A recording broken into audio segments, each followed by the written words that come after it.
नमस्कार। ऑलिवुड प्लेटफॉर्म पे आप सभी का हार्दिक स्वागत है। आज एक बहुत ही खास वीडियो आप सबके लिए लेकर के आया हूं। इस वीडियो में कुछ ऐसी स्ट्रैटेजीज आपके साथ शेयर करूंगा और एक ऐसा साइंटिफिक एनालिसिस लेकर के आया हूं जिससे आपको आइडिया लग जाएगा, आपके सवालों का एक उत्तर आपको मिल जाएगा कि भाई कौन से सबसे इंपॉर्टेंट टॉपिक्स हैं, खासकर लॉजिकल रीजनिंग के अंदर, जिसपे सबसे ज्यादा फोकस देने की जरूरत है। देखिए, जब आप कॉम्पिटिटिव एग्जाम की आप तैयारी करते हो तो सिर्फ पढ़ना या सिर्फ क्वेश्चन सॉल्व करना आज के कंपटीशन के जमाने में काफी नहीं है।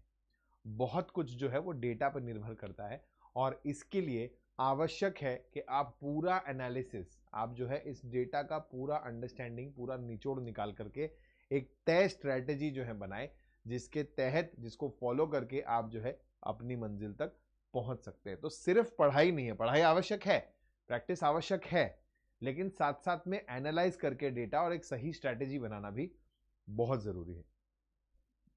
तो आरआरबी एनटीपीसी एग्जाम को मद्देनजर रखते हुए एक स्ट्रैटेजी डिवाइस कर रहे हैं और साथ साथ में एनालाइज कर रहे हैं कि पिछले कुछ सालों में जो है कैसा पेपर आया है और वहां से साइंटिफिकली निकाल रहे हैं, मैथमेटिकली कैलकुलेट कर रहे हैं कि कौन सा टॉपिक जो है उसकी वेटेज ज्यादा मानी जा सकती है। राइट।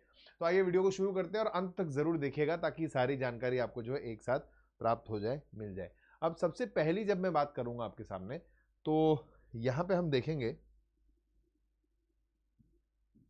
कि ये आपके सामने एक मैट्रिक्स मैंने बना रखा है। इस मैट्रिक्स में क्या है पहले मैं आपको ये समझा देता हूं। यहां पे लॉजिकल रीजनिंग के सभी टॉपिक्स आपको यहां पे दिख जाएंगे, सभी टॉपिक्स यहां पे मेंशन्ड है। राइट, जो ऑल पॉसिबल टॉपिक्स हैं वो सारे यहां पे मेंशन्ड है।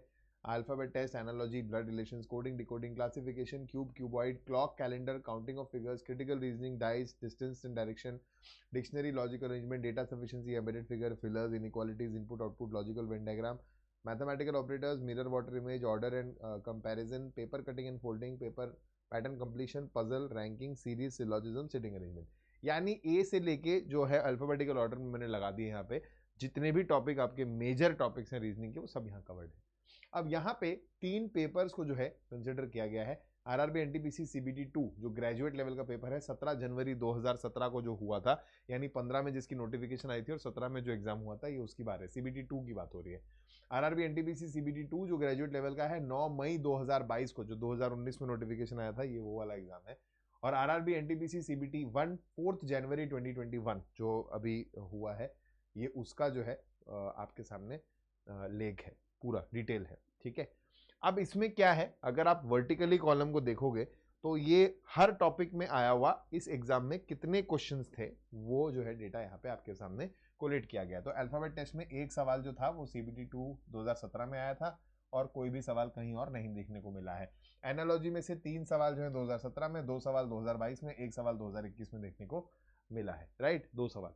तो ये जो है डेटा वर्टिकली आपको समझाता है और वर्टिकल सम से आपको क्या पता चलता है कि सीबीटी 2 में 35 क्वेश्चंस एक्सपेक्टेड होते हैं, 35 सवाल एक्सपेक्टेड होते हैं लॉजिकल रीजनिंग सेक्शन से, और सीबीटी 1 में जो है वो 30 सवाल एक्सपेक्टेड होते हैं। बट उसके आसपास ही गेम चलती है, एग्जैक्ट कभी भी नहीं चलेगा। आप देखो यहाँ पे 28 सवाल है, 35 होने चाहिए थे, यहाँ पे 32 सवाल है, 35 लगभग होने चाहिए थे, और यहाँ पे 26 सवाल है, 30 लगभग होने चाहिए थे। तो 3-4 ऊपर नीचे होता है, वही क्वेश्चन जो है क्वांट में और जीके जीएस में एडजस्ट किए जाते हैं। तो वो प्लस माइनस आप लेकर के चलना। राइट। अब इसके अलावा अगर आप देखोगे तो यहां पे मैंने हॉरिजॉन्टल सम भी निकाला है। ठीक है, हॉरिजॉन्टल सम भी निकाला है। ये अभी 3 साल का मेजर एनालिसिस यहां पे है। हॉरिजॉन्टल भी जो है हमने इसका सम निकाला है। यानी अगर मान लीजिए मैं ब्लड रिलेशंस की बात करूं तो 3 सवाल इधर, 1 सवाल इधर, 1 सवाल इधर, कुल 3 सालों में 5 सवाल जो है वो ब्लड रिलेशन टॉपिक से ही पूछे गए। इससे आपको एक रफ आइडिया मिल जाता है, एक एस्टिमेट मिल जाता है, और जहां से आप ये पता लगा सकते हो कि भाई टॉप 5 मोस्ट इंपॉर्टेंट टॉपिक्स क्या रहे हैं, जहां से आरआरबी ने सबसे ज्यादा सवाल बनाए हैं रीजनिंग सेक्शन के अंदर। तो यहां पे आप देख सकते हो, मैंने इनको ग्रीन हाईलाइट कर रखा है। कोडिंग डिकोडिंग जो है यहाँ पे 10 सवाल उसके आपको दिख जाएंगे 3 साल में मिला के। सीरीज जो है यहाँ पे आपको 16 सवाल जो है वो सीरीज सेक्शन के मिलते हैं, जिसमें नंबर और लेटर सीरीज दोनों जो है वो मिक्स है। साथ साथ में अगर आप देखो सिलोजिज्म टॉपिक के 7 सवाल आपको दिख जाएंगे और सिटिंग अरेंजमेंट के 9 सवाल आपको जो है वो देखने को मिल जाते हैं। इसके बाद अगला ही अगर आप देखोगे तो एनालॉजी ही जो है जिसके 7 सवाल है, तो आप लगभग सिलोजिज्म और एनालॉजी को आसपास मान सकते हैं। राइट। तो यहां से नंबर ऑफ क्वेश्चंस के हिसाब से हमने क्या एनालाइज किया, क्या सीखा, तो उसके लिए टॉप 4 टॉपिक जो है आपके सामने वो ये है।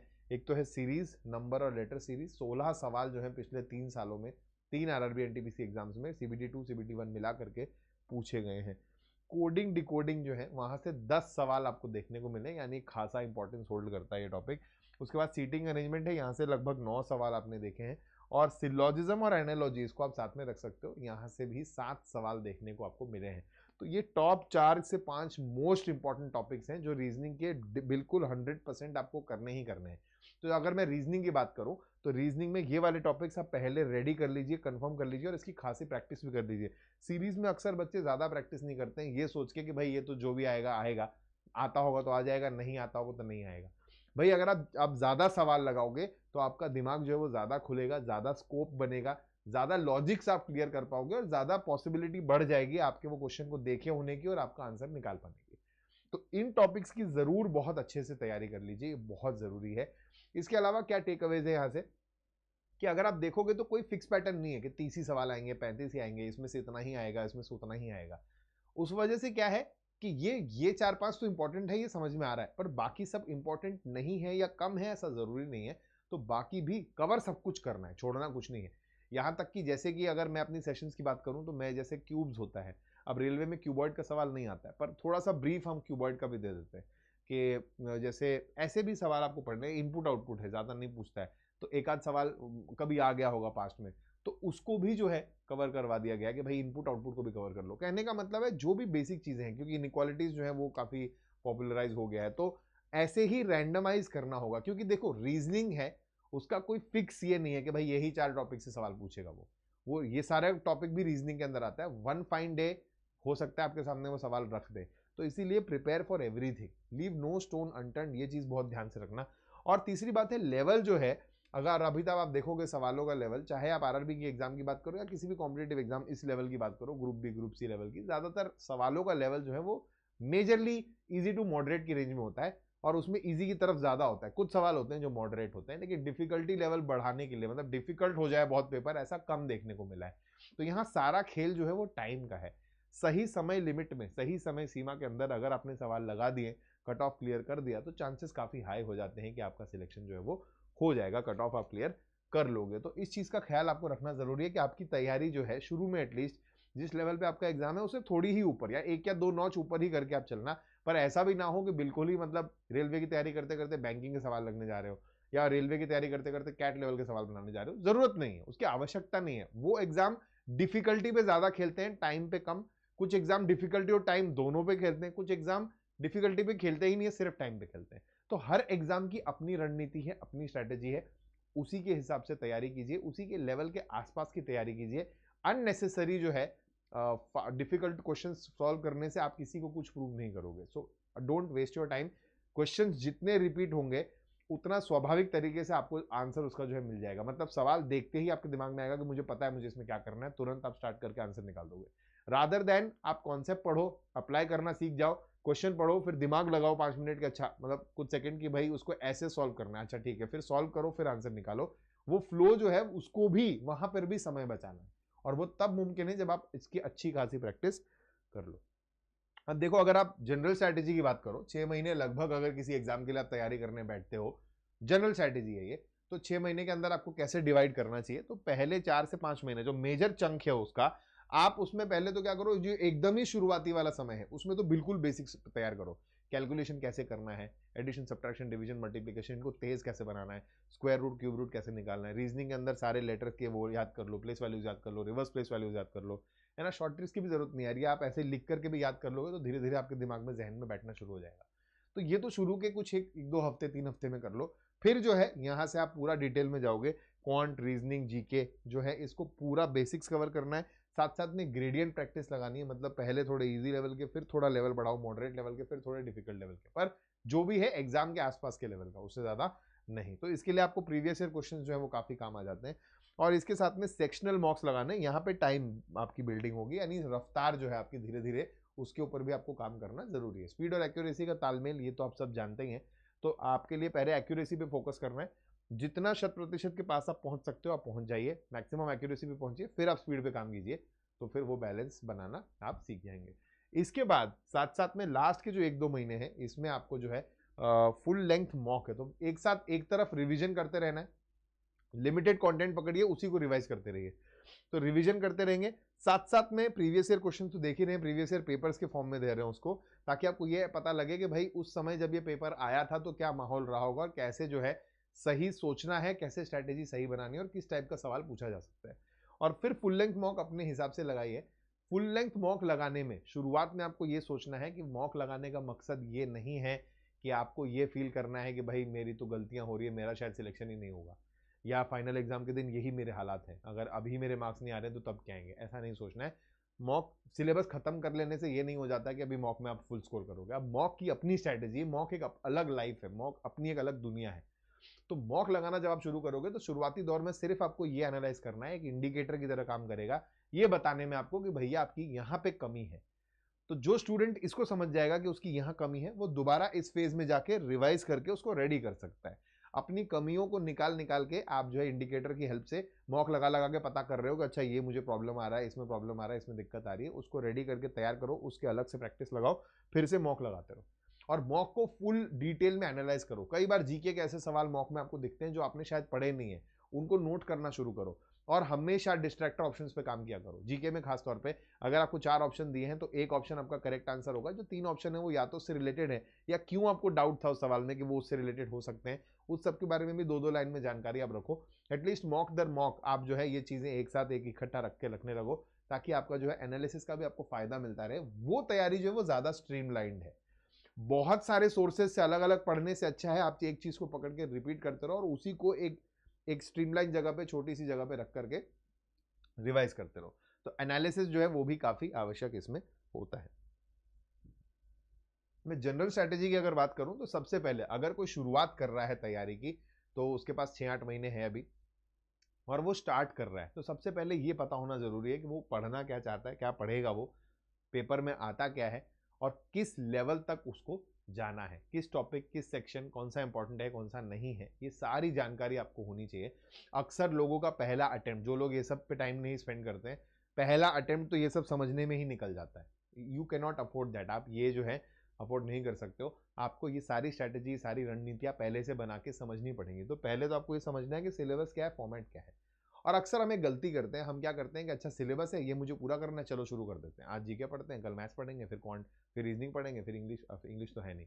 पढ़ते पढ़ते पढ़ते पढ़ते पढ़ते आप जो है चलते चलते चलते, आज मन नहीं कर रहा छोड़ दो, 2 दिन नहीं पढ़ेंगे, 3 दिन नहीं पढ़ेंगे, हफ्ता का गैप आ गया, फिर से पढ़ रहे हैं। ये ना ये डायरेक्शन नहीं है, आप एक दिशा में नहीं चल रहे हो सही तरीके से, आप बहुत भटक भटक के चल रहे हो।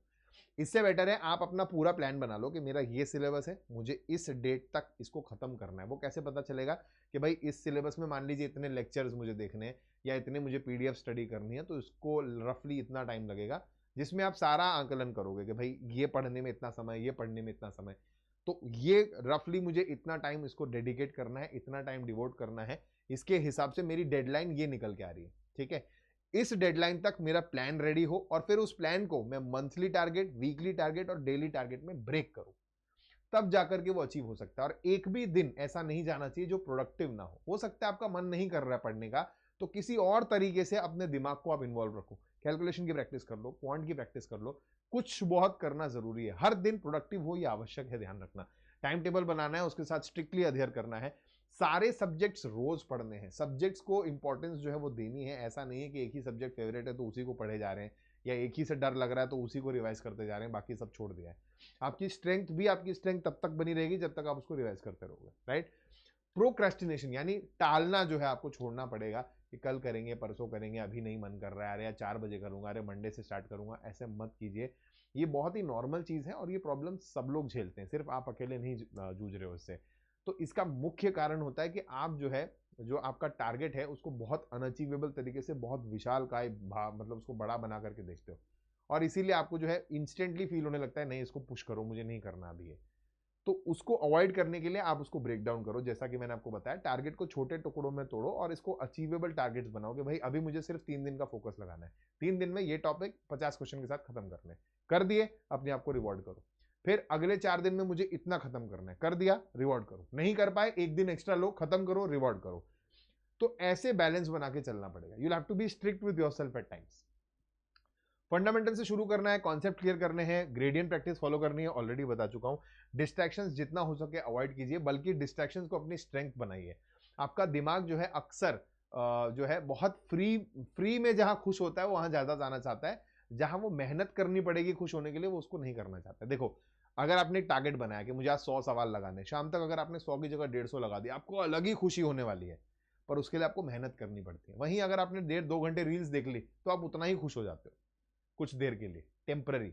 तो बिना काम किए जहां आपके दिमाग को खुशी मिलने वाली वो वहीं दौड़ेगा।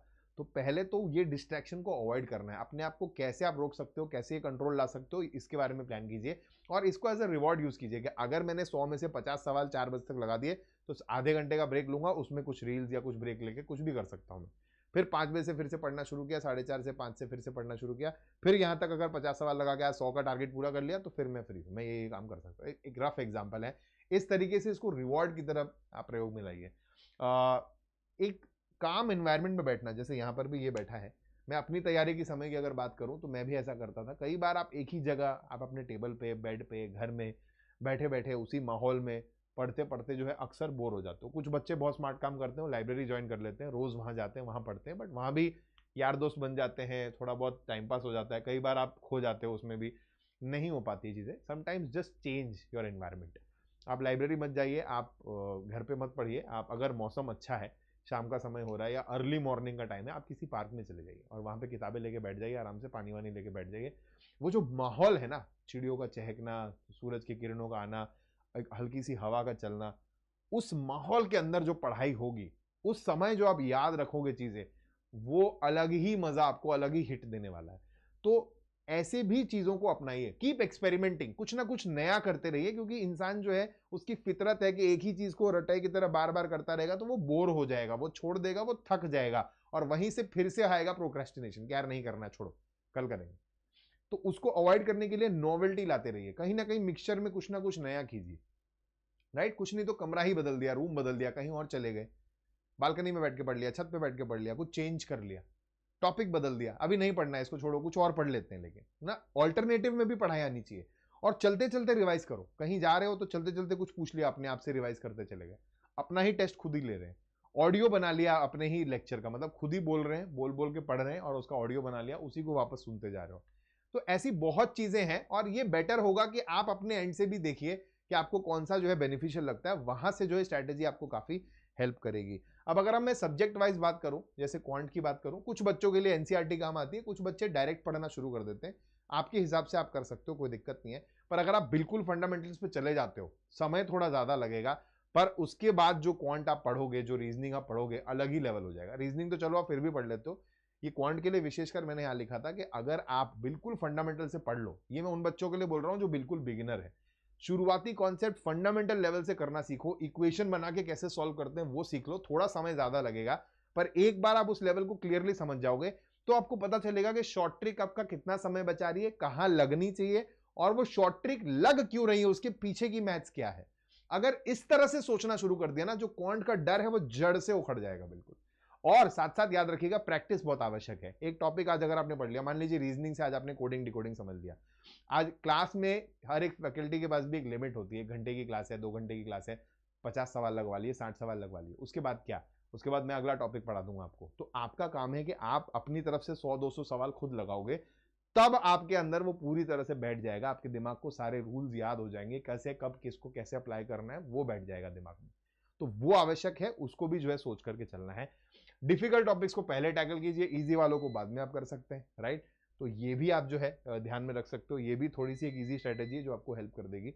कैलकुलेशन को अलग से तैयार कीजिए, वो बहुत आवश्यक है, कैलकुलेशन को ध्यान में दीजिए, कैलकुलेशन को अलग से टाइम दीजिए। शुरुआत में भी आपने प्रैक्टिस की थी और रेगुलरली उसको थोड़ा थोड़ा टाइम सेपरेटली देते रहिए, it's going to be very important and helpful. और ये भी मैंने आपको बता दिया कि प्रोक्रेस्टिनेशन अवॉइड करने के लिए आपको क्या करना है, सिलेबस को कैसे ब्रेक डाउन करना है।